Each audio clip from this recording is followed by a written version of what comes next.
about to listen to the Dr. Dahlia Show. Sassy, stimulating medical talk radio. Any medical advice Dr. Dahlia Wax gives on her show should not be substituted for an actual visit to your medical provider. And now, here's Dr. Dahlia.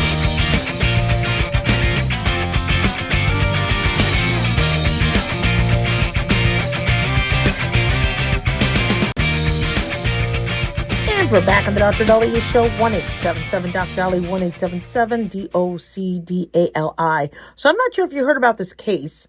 There's a Muslim worker who had a coworker who was Korean, but the Korean woman's name was, even though it was something beautiful in Korean, in the Muslim or Arabic language or Farsi, not sure which one, the Muslim coworker spoke, found it very insulting. So they asked the Korean woman to change her name. A Muslim coworker complained to a manager, this according to MSN, that her coworker's Korean name means something offensive in her religion. So the Korean coworker was asked to change her name or use an English version of her name or a nickname while at work. Now, the Korean woman is like, wait a second, do I really have to do this? According to a 2023 global report by Catalyst, 66% of employees said they've experienced racism during their careers. 52% claim to experience it in their current jobs. But the big controversy here is who takes precedence? Who wins? The person who finds it offensive or the person whose name is their name given by birth and culturally. So this has now been debated online. And I'm not exactly sure what state this happened in. I'm trying to get more information on this. But it sounds like this happened in America. And so, do we go by who was here first? It's interesting. In the olden days, it was, okay, well, if you're going to Ireland, all right, yeah, the Irish take precedence, right? If you're going to Germany, if you're going to Zimbabwe, you honor their culture. You're there to visit. You are immigrating. And, there was where you are going to is where you would have to assimilate to. But America has been a melting pot, and gladly so. I wouldn't have it any other way. But we have many people of many different backgrounds, and what once was, look, you do you, I do me, all right, and we're going to be fine, now has taken a role or a turn to, okay, I don't like something, it should change for me. Now, what name could this be? Okay, the article doesn't go into it. But one example of a name, I guess, is Haram. A Korean female may be named Haram, which means God's grace or protected by God. Yet, according to Google AI, the Arabic or Islamic terminology, the word haram means forbidden or sacred. So it's who wins now, and it's crazy to me because there's so much controversy and so much bigger things to worry about. But here we are, where if I have to work with somebody and I hear a name, it's caustic to me. Now, you know how many times I would work with a coworker who had a name that sounded like a bad word because of their ethnicity, and you just go about your day. I go about my day. That person's name is not going to cause me to sin. That person's name. Now, if I don't want to say it, then I could say, look, I'm not going to ask you to change your name. This is your name. But is there something I could refer to you as so I don't feel like I'm saying something that's going to sound like a bad word. Now, usually I was like, you know what? I say so many bad words that it'd be nice to have a gimme. So get out of jail free card. So I'm going to call you however it's pronounced. But, in this day and age, it's no, you need to change for me. And I don't know exactly what the name is. All I'm reading online is it might be haram. But, we're really starting to now trip over each other as to what is how do we make everybody feel happy? And you're not going to make everybody feel happy. And if somebody comes from another country and their name is a name and it's their name, then we're supposed to respect it. If it's something that insults you, that you cannot hear, then I don't know what to say. But to ask somebody to change your name when they're of another ethnicity, that's difficult. Now, let's say you go into a Muslim village, and you're there visiting, and you're maybe temporarily. But if two people are living in America, come on. So we got bigger fish to fry. I mean, this country is on the verge of a civil war. This back and forth where packing the court and adding on extra states and never letting Republicans win again or never letting Democrats win again. I mean, we got some bigger fish to fry. And if we're fighting at this level over somebody's name, we're in trouble. And so, maybe the answer is whoever was in America first. I don't know. Or you do you, let me do me. It just doesn't seem to happen that way anymore. What I do or say or sing, or it has to be okay with everybody else around. And it's getting tiresome. Especially if it's something that's a very common name in somebody's culture. We really need to go back to the basics and say, look, this is normal protocol for work. No discrimination, no racism, no. But let everybody be who they are. 1-877 Dr. Dolly. Don't go away.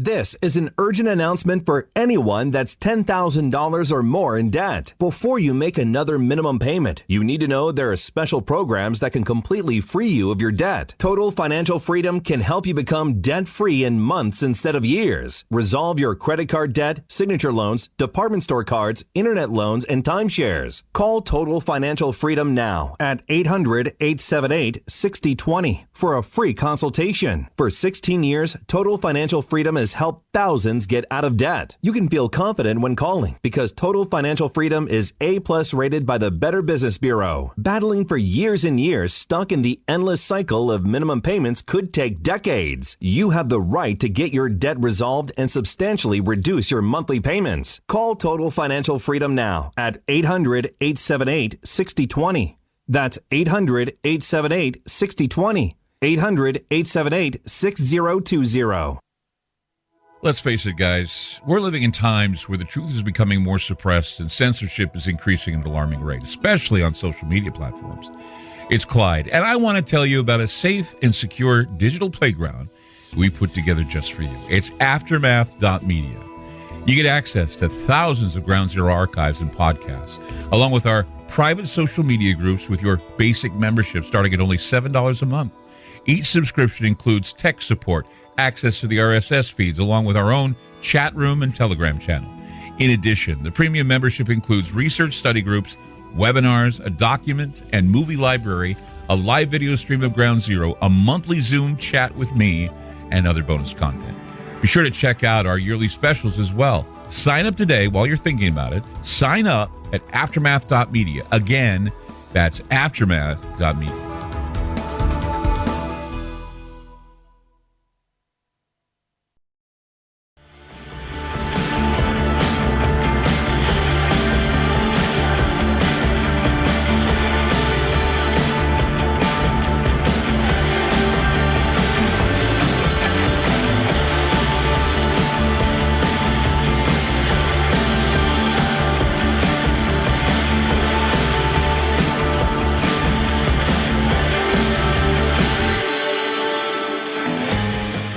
And we're back on the Dr. Dahlia Show, 1-877-DOC-DALI, 1-877-DOC-DALI. Big thanks to Talk Media Network for making the show happen. Big thanks to Daniel, our producer, and big thanks to you all for tuning in. We really do appreciate it. Don't forget to follow us on Twitter or X at Dr. Dahlia, Facebook, The Dr. Dahlia Show, and on YouTube, click like and subscribe. So it has been a very tragic last few days. 12 people have been killed in a Butler, Missouri skydiving plane crash. And family members and officials are now identifying the 12 people who were killed. The plane was a Pacific Aerospace 750XL operating for Skydive Kansas City when it crashed shortly after taking off in Butler, just outside of Kansas City around 11:30 a.m. Bates County Emergency Manager Dennis Jacobs said the aircraft was carrying 9 experienced skydivers, 2 tandem jumpers, and a pilot. Witnesses said the plane had just taken off when it began to turn, then nosedive into the ground on the edge of the airport property around 300 yards from the runway. One victim is Dane Cordis. Another is Dave Hirschberger, according to KMBC. Hirschberger was a North Kansas City School District music teacher and a KC Wind Symphony member. He was also an avid skydiver. Dustin McKinney, a father, drummer, and expert skydiver. Nick Nash, known as Flying Spidey, an instructor and expert skydiver. Mike Shanahan, also an expert skydiver. Jen Sharp, coach, conducting a coach evaluation jump, also an expert skydiver and parachutist. Matthew Swope, he was a uncle, son, brother, cancer survivor. He apparently had completed more than 750 jumps in his lifetime. Will Fisher, a 23-year-old, and Marcus Miller. More information is going to be coming out, but this is just horrifying. And you know, these were people who were experts in what they did. Unfortunately, we don't know what happened with the plane, what precipitated the crash. As soon as we know more, we will let you know. We are still in absolute shock from what happened on Edwards Air Force Base. Military plane on a routine test mission crashed shortly after takeoff on Monday in Southern California. It killed all 8 crew members on board. The crash of the B-52 bomber sent smoke you could see for miles. This was at Edwards Air Force Base, which is about 100 miles northeast of Los Angeles. Unfortunately, according to Air Force Colonel James Hayes, that this crash was unsurvivable. The crew had a mix of military service members, government-employed civilians, and government contractors. This is the deadliest crash involving a B-52 bomber since 1982. According to CNN, in that incident, 9 crew members died in test training at the Mather Air Force Base near Sacramento, California. The B-52 Stratofortress in Monday's crash took off at about 11:20 a.m. local time to perform a test supporting a B-52 radar modernization program. The victims' names have not been publicly released pending notification of relatives. Boeing was the manufacturer of the plane, said 2 of its employees were on Monday's flight, and they are in contact with their families. Everybody's in shock with this, and my son is a civilian employee of Nellis Air Force, and he sometimes helps pilots with testing, and I, God forbid, this happens,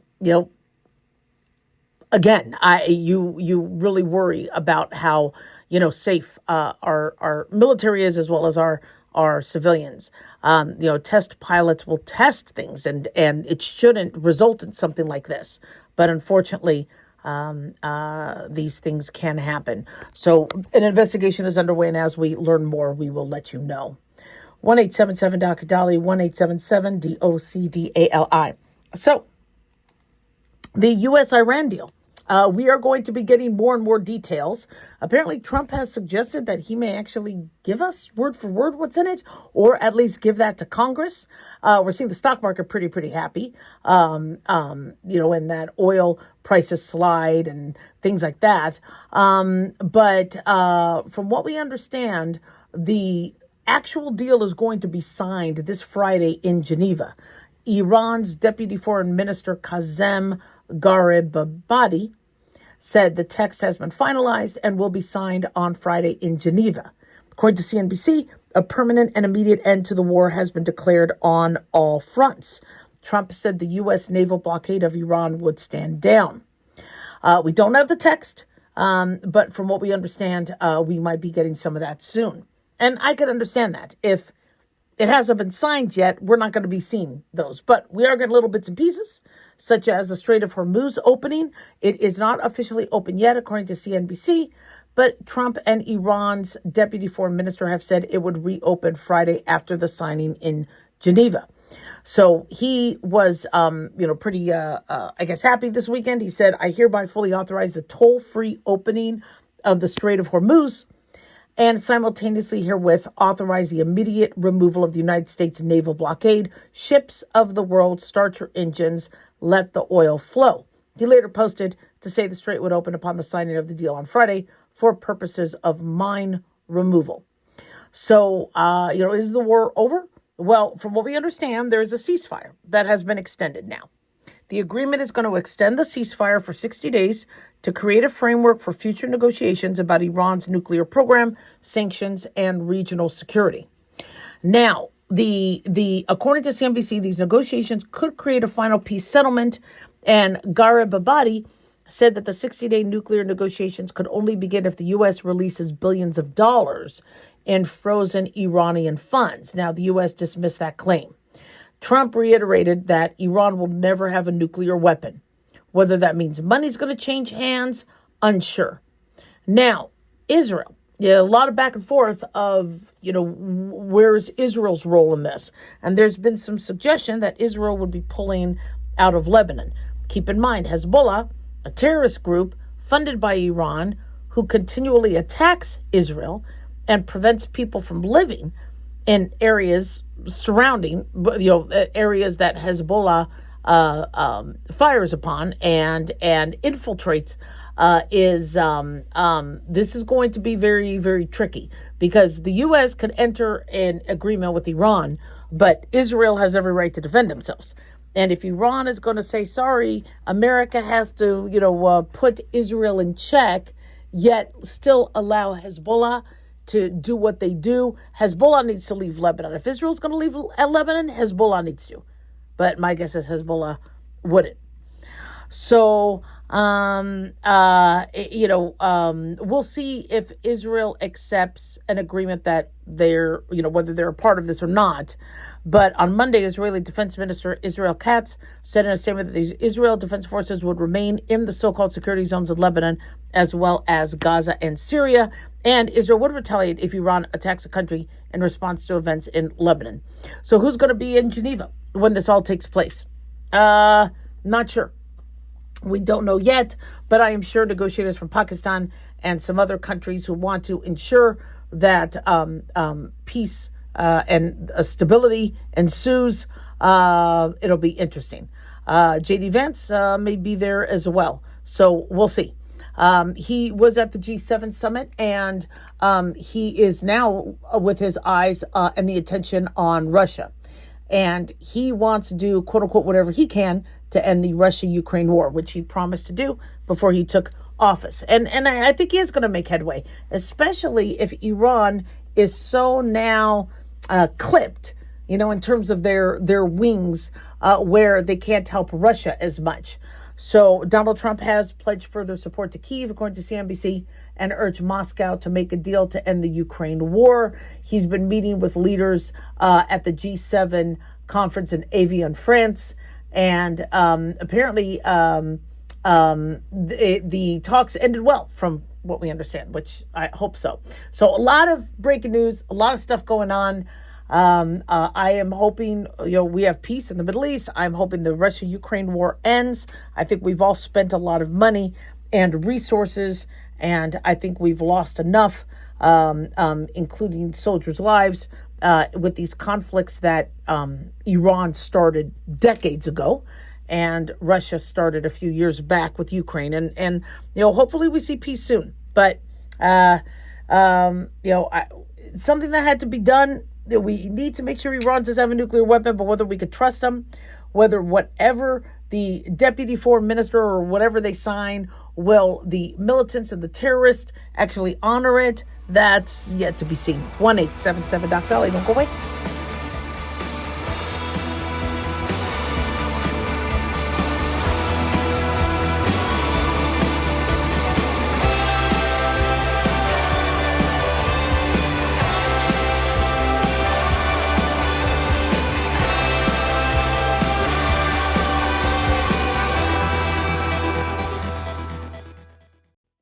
At Hot Shot Secret, we share the science behind common diesel problems and their solutions. For example, Diesel fuel cetane levels. in many states, the cetane rating in diesel fuel is 42 to 45. Most diesel engines operate more efficiently with a cetane rating of 48 to 50. One treatment of Hot Shot Secret Diesel Extreme will raise your cetane 7 points, increase fuel economy, and improve cold starts. Due to a cleaner burn, there are less hydrocarbons and particulate matter in your exhaust. This reduces the blockage of your diesel particulate filter. Using Diesel Extreme generates 83% less DPF regenerations. The 6-in-1 Diesel Extreme formula also includes the most concentrated detergent on the market, lubricity enhancer, water demulsifier, rust and corrosion inhibitors, and a fuel stabilizer. Hot Shot Secret Diesel Extreme is available nationwide at truck stops, fine farm and auto stores, and online at hotshotsecret.com. Hot Shot Secret. Powered by science.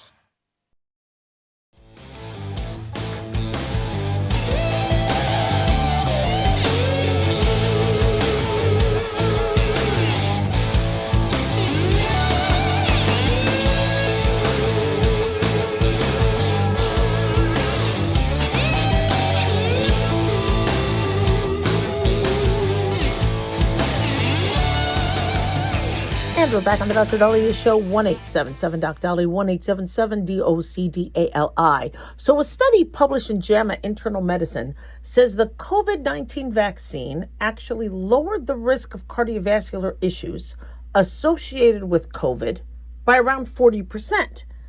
Now, that is a huge, huge benefit being cited, but also a little confusing to the science world, being that the COVID vaccine had been linked to myocarditis, a higher risk of myocarditis in young men.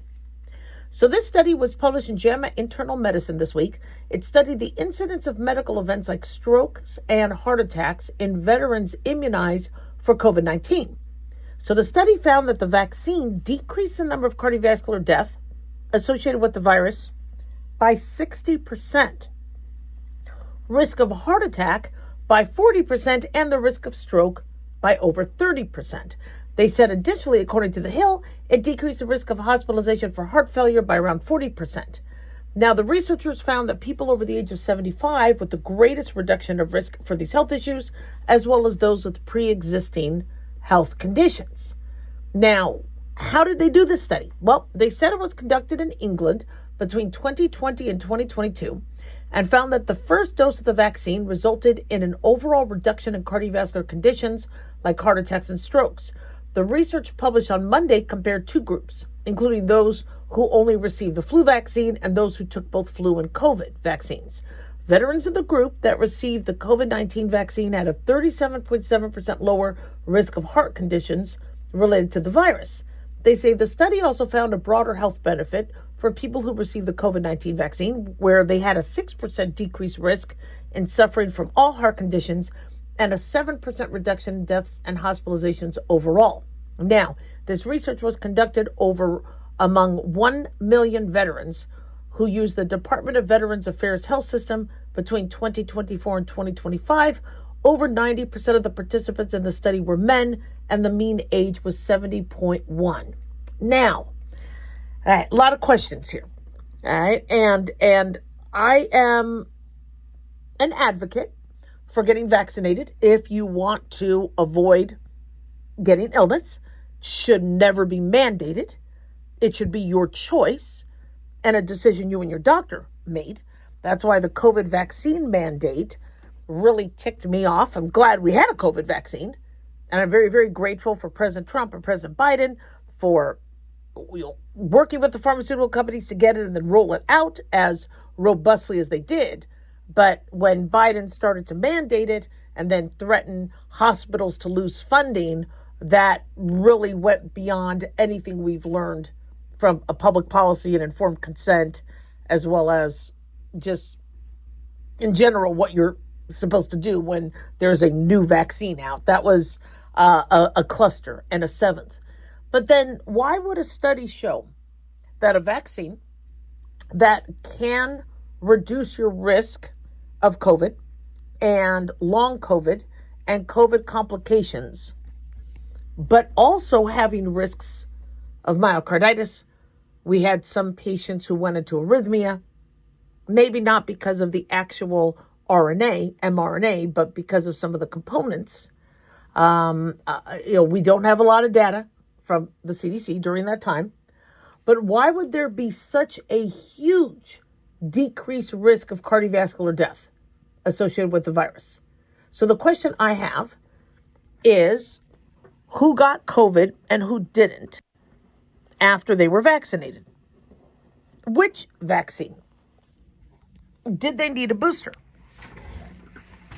And is it that COVID causes such cardiac chaos that anything you do to minimize getting COVID is why this reduction risk is so huge? We know some people got strokes from the COVID vaccine. One had a bleed. It was an OB-GYN that we know of that went into ITP after the COVID vaccine. We know that we had a teenager who took the Johnson & Johnson vaccine and got a blood clot to the brain. So rather than a hemorrhagic stroke, it was an ischemic stroke. But on the other end, we do know that COVID also can cause stroke. COVID can also cause cardiac issues. So when you look at something like this, it's a very, very powerful message saying for those people who are at risk, especially over 75, don't get a virus. Don't get COVID. We saw the studies as it pertained to shingles. Don't get shingles. That could also cause heart disease and stroke. And so we need to maybe look at how we're approaching these viruses. We're vaccinating our older individuals against the flu, which is good. We're vaccinating against COVID. We're vaccinating against shingles. We're vaccinating against RSV. And apparently with that, we are minimizing the risk that could come from those viruses as it pertains to the heart and the brain. But we're not being as transparent about those individuals who maybe got natural immunity, who didn't get the vaccine. And so when patients tell me, what should I do? I don't want to get the side effects. As a physician, I have to go by, the latest studies and studies that appear to be as legitimate as possible. But when we do know that the spike proteins can interfere with the heart's functioning and inflame the myocardium, you need to explain to us a little bit more what the mechanism was. Is it that COVID causes you to raise your cholesterol? Is it that COVID causes myocarditis itself? Is it that COVID caused an enlargement of the heart? Is it that COVID caused diabetes? Which I do believe it happened. I do believe it can. And that the COVID-related diabetes put them at risk for heart disease, stroke, etc. Is it that by 2024, 2025, people were back at the doctor's office? Is it that they had increased access to, their doctor through telemedicine? Is it that their premiums started to go down, their deductibles started to go down because the insurance companies knew that the gravy train was going to end soon? And so some of them had lower deductibles. So we just need a little bit more data. I'm not saying don't get the COVID vaccine. If you want the COVID vaccine, you should get it. And I do believe it helps. But then my next question is well, what about the next virus? What about do we need to be doing boosters? I mean, people are getting mild COVID now left and right. There's so many things that we're exposed to. Is that our approach where we vaccinate against everything? People are very critical about and how America has their vaccine protocol. We have so many vaccines and we give so many vaccines compared to other countries. And our public health officials say, well, it's because that's healthier for the kids. We're trying to prevent all of these infectious diseases, hepatitis, meningitis, etc., and all the power to them. I think that's valid. But we're also now losing a lot of kids and parents because they think we're vaccinating too much. And I'm also noticing people are starting to be more hesitant to go into the doctor because of what we did with the COVID vaccine. And so those are the numbers I want. Did fewer people go to the doctor? Did fewer people get the recommended vaccines because they were so upset with what happened with the COVID mandate? And then what were those death numbers or increase in cardiovascular risk numbers? I do believe the COVID vaccine helps. I think COVID is a bad virus to get and you should protect yourself. But we need a little bit more data with this study. 1-877-DOC-DOLLY. Don't go away.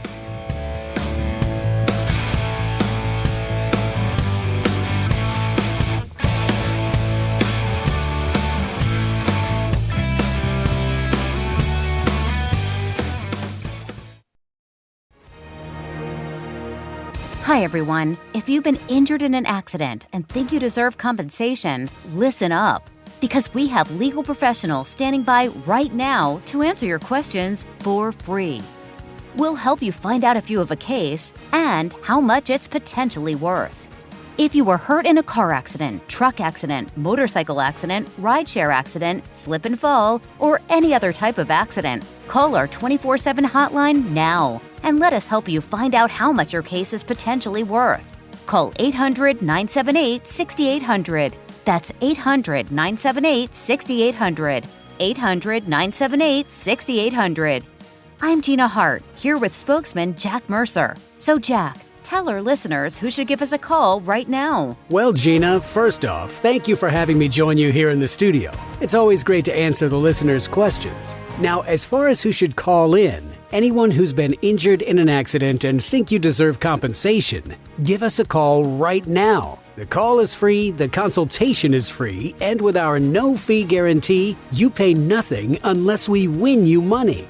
That's great advice. Thanks, Jack. And is it true that the Legal Help Center is open 24/7? That's right, Gina. We're open anytime you need us, 24 hours a day, 7 days a week. So if you or someone you know were injured in an accident of any kind, call now and let us help you find out if you have a case and how much it's potentially worth. Call 800-978-6800. That's 800-978-6800. 800-978-6800. Advertisement sponsored by Legal Help Center. Not available in California. May not be available in all states.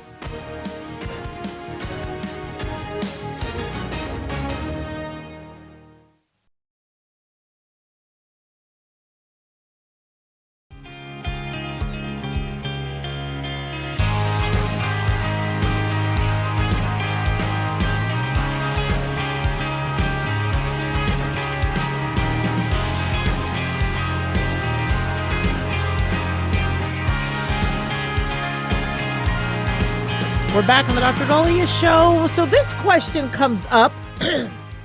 Where do your naked pictures go when you send naked pictures to the doctor? I'm not talking naked sexy pictures. I'm not talking OnlyFans. But if you are doing telemedicine and you are uploading a photo of your body part, where does that go? Or if you're having plastic surgery, this was before telemedicine, and the doctor took pictures, where do those pictures go? Well, a picture is worth 1,000 words and can live thousands of years, depending on how it gets replicated and kept. And all medical providers are supposed to be using the utmost security for your medical records, and they need to be very secure. But the answer to that is if you had a picture at a plastic surgeon's office, that picture could still be there. That chart could be in the hands of another provider. Nurses could see it. Anybody who wants to see it can. They shouldn't. They shouldn't go into your record. Remember, people in LA, staff in LA would get in trouble because movie stars would come into hospitals and staff would be telling people or looking at their chart. You're not supposed to. That's against HIPAA. You get into a lot of trouble. But any pictures you've taken, that are in a medical record, if it was non-electronic, depending on the state that doctor practiced in, they have to keep those records for at least 7 years, in some states 10 years. And then if they are going to retire, either they have to still keep the records for a certain amount of time until the statute expires, or if another physician takes over that practice, that other physician gets those pictures and those records. Or if the time has lapsed, then those records need to get destroyed if they're not going to be used. So paper charts, the majority of them, if they were old, most likely have, been destroyed by old doctors that might have already retired or died. But for those who went electronic and they uploaded things into an electronic system, those things could be there for life.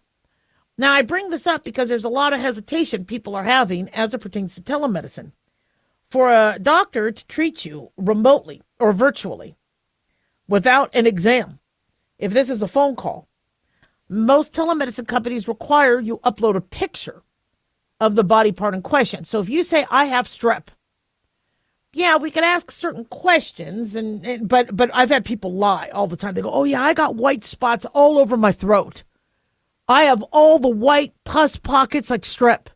So we're like, okay, we do require a picture for us to treat for strep. And when you do the picture, it doesn't even look like strep. And so with telemedicine companies, because of liability and because they're, to commit you to 10 days of antibiotics, they need to be sure. Also, what if you have flu or COVID or mono? There's other recommendations or treatments for that we require a picture. And so some of the companies, let's say you have genital herpes. Originally, I thought you could just treat, but even most companies still say, no, if you're treating a rash, if you're treating that, you need to upload a picture. You need to upload a photo. And so we tell patients to cover their genitalia if they want to, maybe zone in on the rash.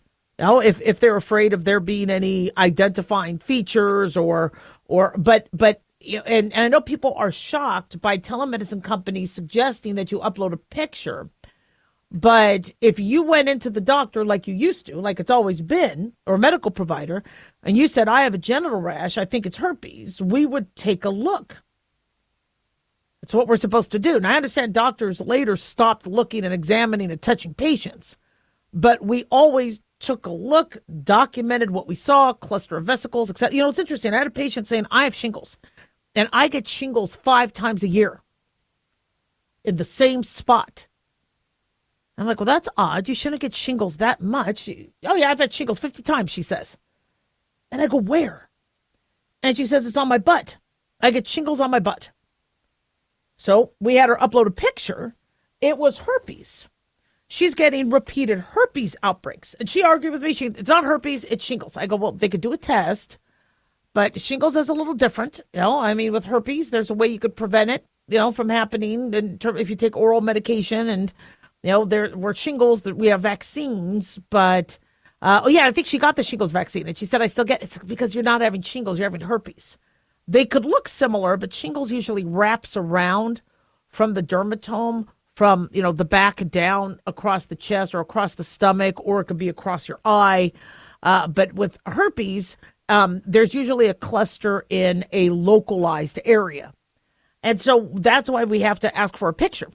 So now for those of you who are concerned about privacy, well, these are your options.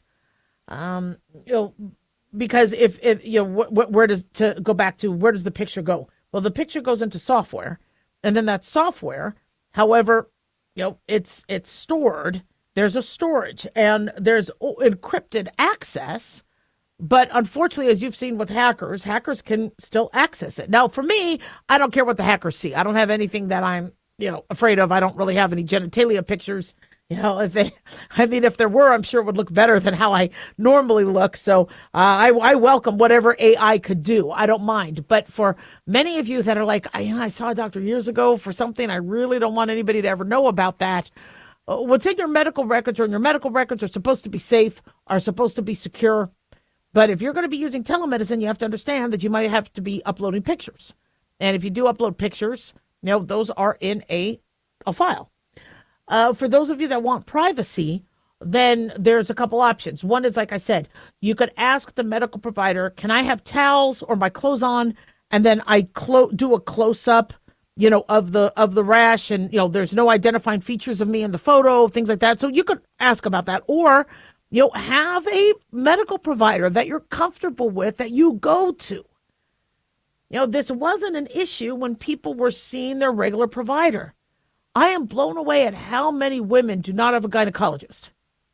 We all had to have gynecologists. And then that gynecologist would be the one we went to when we got pregnant. That would be the gynecologist that then later delivered our baby. You always had a gynecologist. The average woman doesn't. So they have a gynecological issue and they're calling telemedicine. I'm grateful that telemedicine can help them, but then they're all embarrassed. Well, that you need to, and one of you had asked, how do you nurture your doctor so they don't drop you? Well, one is you have to do their recommendations. If they say, I'll see you in 5 years, well, then see you in 5 years. But if they say, no, I want you to come in for your yearly physical, we'll keep an eye on your ovaries, we'll check your urine, we'll check your blood work. Just follow their instructions.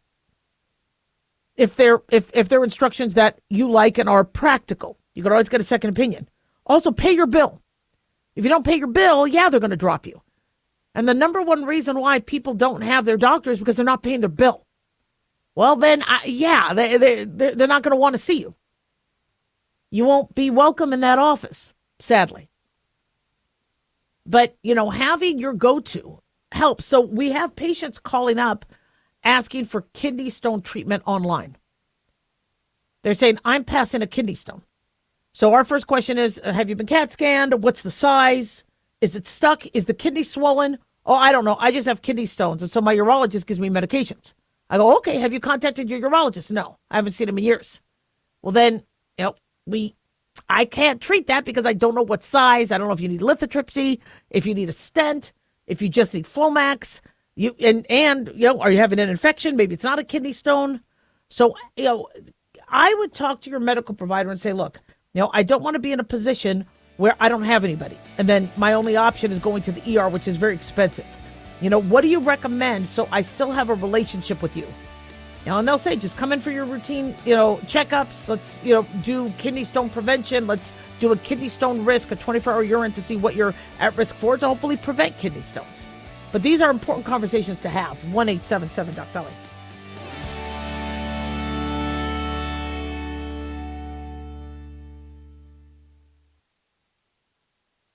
Sweet strawberry icing. You were strolling along in goodwill when just past that mid-century side table and denim jacket you spotted them, nestled in their display case. Miniature donut earrings. Oh, yes! Yes!